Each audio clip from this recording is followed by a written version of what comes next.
Me emër të Allahut, mëshirues dhe përdlimtar i madh. Betohem në natën që e mbulon teri. Allahu i madhruar betohet në kohën e përbërë nga netët dhe ditët, përgjatë se cilave robërit bëjnë veprat e tyre të ndryshme, të mia apo të keqia. Ai thot, betohem për natën, që me errësi mbulon gjësinë, për ditën, kur ajo shkëlqen, Allahu i madhruar betohet në natën, kur ajo mbulon krijesat me errësiren e saj dhe kur çokush kthehet dhe gjen prejen në folën e vet. Robërit qetësohen nga angazhimet e shumta të ditës së shkuar dhe përgatiten për ditën që vjen me forca dhe energjitë e reja. Ai betohet gjithashtu për ditën kur ajo shkëlqen mbi krijesat, kur ata ndriçohen me dritën e saj dhe shpërndohen për të kërkuar nga mirësitë e Zotit. Dhe ditën që agon. U tefsiru sure El, ajet 1. Dhe që ka krijuar mashkullin dhe femrën. Dhe për atë që krijoi mashkullin e femrën. Ky ajet mund të kuptohet në dy mënyra. 1. Për atë që krijoi mashkullin e femrën. Pra, i lartësuari betohet në veten e vet. 2. Për atë të cilën e krijoi mashkull dhe femër. Me këtë mënyrë të dytë veshtrimi, i lartësuari betohet në krijesat e tij, të cilat ai ka bërë çift. Kjo tregon për urtësinë e Allahut në krijimin e gjallësave dhe të mënyrës se si ato të vazhdojnë të ekzistojnë. Që të sigurohet vazhdimësia e gjallësave, ai krijuar ato në meshkuj e femra dhe i ka pajisur me dëshirë të ndërsjell, ku njëra palë dëshiron tjetrën. I madhruar dhe i lavdëruar qoftë Allah, më i miri krijues. Të gjitha këto betime i lartësuari solli për të përforcuar faktin që, me të vërtetë, veprat tuaja janë të ndryshme. Vërtet, veprat tuaja janë të ndryshme. Veprat dhe përpjekjet tuaja, o njerëz dhe gjin, që jeni të përgjithshëm ligjërisht, janë të ndryshme dhe të lloj-llojshme. Ato dallojnë nga njëra, tjetra qoftë në drejtim të masës dhe cilësisë së tyre, qoftë edhe në drejtim të qëllimit me të cilën janë bërë. Asinoni të kënaqni Allahun dhe të fitoni kënaqësinë e tij, dhe kështu përpjekjet tuaja të jenë të fryshme dhe të shpërblyeshme në përjetësi. Apo sinoni këtë dynjat dhe stolitë e saj, që do zhduken një ditë, e kështu edhe veprat tuaja të zhduken, sikurse objektivi juaj. I tillë është përfundimi i çdo vepre nëpërmjet së cilës nuk synohet kënaqësia e Allahut.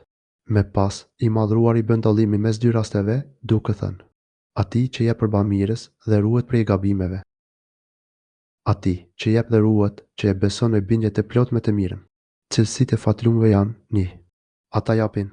Do me thënë, ata japin atë që e kanë për detyrë ta japin, qoftë ajo pasuri, siç janë zakati, detyrimet kompensuese, shpenzimet e detyrueshme nga shariati, qoftë adhurim trupor, si falja e namazit, agjerimi et, qoftë adhurimi ndërthurë pasuror, trupor, si kryerja e haxhit, umrës et. 2. Ata ruhen. Do me thënë, ata ruhen prej harameve të Zotit, duke mos shkelur kufijtë e tij. Ata ruhen gjinaheve për hir të Zotit dhe në shenjë madhërimi, dashuria e nështrimi për të. 3. Ata besojnë me të mirën me bindje të plot. Kjo do të thotë që ata e besojnë me bindje të plot dhe pa me dyshe dëshminë e tauhidit la ilaha illallah. Ata e dinë se çfarë nënkupton kjo dëshmi, ku bazohet ajo dhe u neshruan e jetuan sipas saj. Ata janë të sigurt për shpërblimin e tyre, nëse jetojnë dhe punojnë sipas kësaj dëshmie. Ky është besimi me bindje më të mirës. Për këta, Allahu i lartësuar ka dhënë këtë premtim të mrekullueshëm e qetësues, dhe i cili dëshmon vërteton atë që është më e bukur besimin. U tefsiru sure El, ajet 5. Na, atij do t'i lehtësojmë rrugën e lumturisë xhenetit. Ne do t'i lehtësojmë atij rrugën drejt shpëtimit. Allahu i gjithë mëshirshëm dhe i gjithë ditur i premton kujtot që pajisat me cilësitë me sipërmes se ai do t'i lehtësoj dhe thjeshtësoj arritjen e të mijave dhe do t'i lehtësoj largimin nga të keqia. Ky është shpërblimi i tyre, sepse ata marrin të gjitha masat për të merituar një ndihmë dhe lehtësim të tillë nga bujari i gjithë mëshirshëm. Kurse atij që është koprac dhe konsideron veten të pavarur nga Zoti.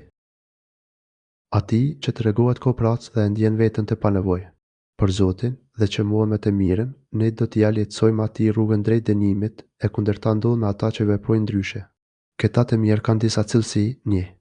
Ata tregohen koprac, do me thënë nuk japin atë që e kanë për detyrë ta japin. Ata shpërfillin shpenzimet, të detyrueshme apo të pëlqyeshme qofshin ato, duke e penguar veten që të kryejnë detyrimet ndaj Zotit. 2. Ata ndihen të pavarur nga Zoti dhe e braktisin adhurimin e tij. Ata hiqen sikur nuk kanë nevojë për mëshirën dhe për kujdesin e Zotit, ndërkohë që, në realitet, janë të jetë e varur dhe të varfër, jashtëzakonisht nevojtar për mëshirën e të gjithëmëshirshmit. Nuk ka asnjë mundësi tjetër për robin që të shpëtojë, të lumturohet dhe të arrijë gjithçka dëshiron, veçse duke qenë Allahu me i dashuri i zemrës së tij, duke qenë ai vetmi i adhuruar, i vetmi të cilit robi i përkushtohet me madhërim dhe nënshtrim, i vetmi të cilit robi i mbështetet dhe i kërkon ndihmë, i vetmi kënaqësinë të cilit të synoi. 3. Ata mohojnë me të mirën, do me thënë nuk besojnë gjithçka që Zoti ka urdhëruar të besohet dhe të veprohet nëpërmjet profetëve të tij. Zoti na tregon se këta do t'i gjysë në gjendjen dhe rrugët me të vështira, në cilësitë me të ulëta dhe me të shëmtuara. Këtyre do t'u lehtësohen rrugët e arritjes së të keqes, kudo dhe kurdo qoftë. Këtyre do t'u zbukurohet kryerja e poshtërsive. E lutim Allahun të na ruaj dhe të na udhëzojë në rrugën e drejtë, dhe e përgënjeshtron atë me të bukurën besimin. U tefsiru sure El, Lejl, ajet 8. Na, ati, do t'i ja lehtësojmë rrugën e rëndësishmërisë. U tefsiru sure El, Lejl, ajet 8. E kur të hedhet në varr, pasuria e tij nuk do t'i bën dobi. Pasuria nuk do t'i bëj dobi kur ai të shkatërohet. Pasuria e tyre, nëpërmjet së cilës ata ndihen të pavarur, prandaj i kalojnë kufijtë dhe shkeljen porositë e Zotit, nuk ka për t'u bërë dobi kur të vdesin. Në jetën tjetër, vetëm veprat e mira bëjnë dobi, ndërsa pasuria që nuk është pastruar nëpërmjet dhënies së zakatit ka për të qenë fatkeqësi dhe ndeshkim për ta. Njerëz të tillë nuk shpenzojnë prej pasurisë së tyre që të fitojnë ahiretin. Neve na përket që ta tregojmë rrugën e drejtë. Është detyra jonë udhëzimi. Udhëzimi i vërtetë, i drejtë dhe i sigurt është vetëm ai që ofrohet prej Allahut, prandaj vetëm Allahut i duhet kërkuar udhëzimi. Ky udhëzim të afron drejt Allahut dhe bën të mundur kënaqësinë e tij. Çdo rrugë tjetër është humbje dhe devijim që përfundimin e ka në zjarr, në ndëshkimin më të rënd. Dhe, me të vërtetë, e jona është ajo botë dhe kjo botë. Vetëm jona është bota tjetër, edhe kjo. Pushteti, mbretërimi, pronësia, e drejta dhe mundësia për të vepruar dhe administruar dynjan dhe ahiretin janë vetëm në dorën e Zotit. Askush nuk ka mundësi dhe pushtet në këto drejtime. Prandaj, çdo kush që synon ahiretin dhe dynjan, le ta mësoj se ato janë tërësisht në dorën e Zotit dhe vetëm prej tij duhen kërkuar. Vetëm tek ai duhet shpresuar dhe vetëm me të duhet të lidhen zemrat. Andaj unë ju kam tërhequr vërejtjen me zjarrin që ndizet. Unë ju kam tërhequr vërejtjen për zjarrin e ndezur fort. Në të nuk hyn tjetër kush veç me Faziu, i cili e mohoi shpaljen dhe i ktheu shpinën. Të vërtetës, xhenemi është një zjarr i ndezur fort, në të cilën do të ndeshkohen veç e fallëzimtë që kanë dy cilësi, ata nuk besojnë të vërtetën në Zotit dhe ata u kthejnë shpinën urave dhe porosive të Zotit. Ndërsa të shpëtuarit kanë të tjera cilësi, në të cilën do të hidhet vetëm me i keqi. U tefsiru sure El, Lejl, ajet 14, i cili ka përgënjeshtruar dhe është larguar nga besimi. U tefsiru sure El, Lejl, ajet 14, e do të jetë larg nga ai zjarri, ai që i duan Perëndis.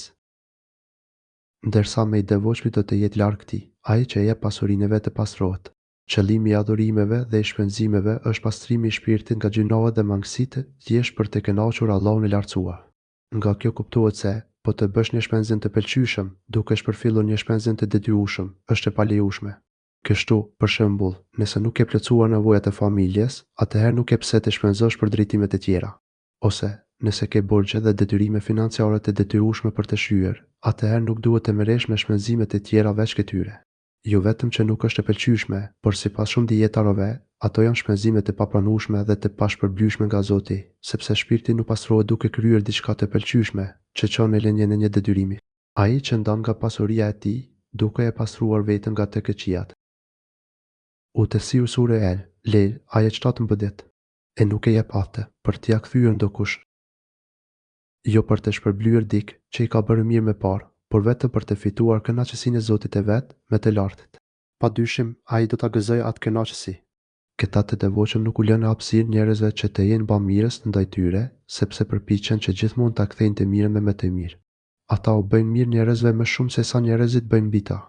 Ata janë vetëm robërt e Zotit dhe të bamirësisë së tij. Ata nuk e kërkojnë shpërblimin nga njerëzit, por vetëm nga Zoti. Nëse do të kishin ndonjë borxh dhe bamirësi pa shyer ndaj krijesave, kjo do ta cënonte sadopak sinqeritetin e tyre në fjalë dhe në vepra. Por ata, përkundrazi, nuk u kanë asnjë borxh krijesave. Qëllimi i tyre i vetëm është vetëm krijuesi dhe ata janë borxhlin vetëm ndaj burarisë së tij. Ky ajet përfshin çdo që ka të tilla cilësi, edhe pse shkaku i shpaljes së tij është Ebu Bekri. Pra, ajeti bën fjalë në mënyrë të veçantë për Ebu Bekrin, Allahu qoftë i kënaqur me të. Ai ishte një njeri i devotshëm dhe i sinqert me Zotin e tij, aq sa u quajte Ebu Bekr el-Siddiq, pra, i sinqerti. Ai nuk ishte borxhi ndaj askujt, madje as ndaj vet profetit as. Veç për mirësinë e profetësisë dhe ftesës në Islam, borxh të cilën askush prej krijesave nuk mund t'i shlyejë atij. Megjithatë, ajo hyn në mirësinë e Allahut të lartësuar, për të cilat krijesat janë borxhi dhe kur nuk mund ta falënderojnë dhe lavdërojnë, ashtu si kurse meriton dhuruesi i saj, Allahu i madhruar. Atëherë, ashtu si Ebu Bekri, çdo adhurues i Zotit që ka këtë cilësi të vyer meriton të njëjtin shpërblim dhe gradë të lartë. Cila është kjo cilësi? Të jesh porxhi vetëm ndaj Zotit të madhëruar dhe i sinqert vetëm për të. Veprat e tua të mos kryhen për të shpërblyer dikë për mirësinë e tij ndaj teje, por vetëm për të kënaqur Zotin. Dhe kjo mund të realizohet plotësisht vetëm nëse krijesat i ke shpërblyer tërësisht për ndonjë mirësi që te kanë bërë, madje edhe më shumë se aq, dhe kështu veprat e tua të mira mbeten të jesh vetëm për Zotin e gjithësisë. Këta të sinqert do të gëzohen dhe kënaqen me mirësitë dhe dhuratat që Zoti do t'u japë, por vetëm që të fitojë kënaqësinë e Zotit të tij të lartë madhrueshëm. U tefsiru sure El, Lejl, ajet 19, dhe ai, me siguri, do të jetë i kënaqur. U tefsiru sure El, Lejl, ajet 19.